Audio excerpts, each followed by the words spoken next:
আমার হাতে যে সিরাপটা দেখতেছেন এটা হচ্ছে জাইরিল সিরাপ অপসনিন ফার্মার।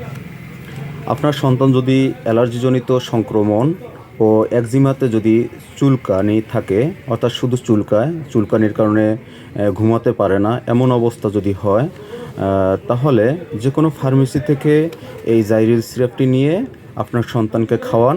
আশা করি খুব দ্রুত এই চুলকানি থেকে রেহাই পাবেন। তবে শুধু এটা যে চুলকানিতে ব্যবহার করা হয় তা না, এটা দুশ্চিন্তায়, অর্থাৎ বাচ্চারা যদি টেনশন করে এই দুশ্চিন্তাও এটা ব্যবহার করা হয়।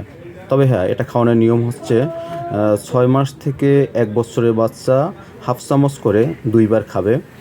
অবশ্যই 3বারও খাওয়ানো যায়, অবশ্যই খাবারের পরে খাবে। আর 1 থেকে 5 বছরের বাচ্চা দিনে 2বার খাবে, 1 চামচ করে 2বার। যাদের বয়স 6 বছর থেকে 11 বছর, 6 বছর থেকে 11 বছর, তারা 1.5 চামচ করে 2বার খাবে খাবারের পর। আর প্রাপ্তবয়স্ক যারা, অর্থাৎ 12 বছর উপরে, তারা ট্যাবলেট খাবে একটি করে 2বার। এটি 3 থেকে 4বার খাওয়া যাবে, অবশ্যই খাওয়ার পরে খাবে।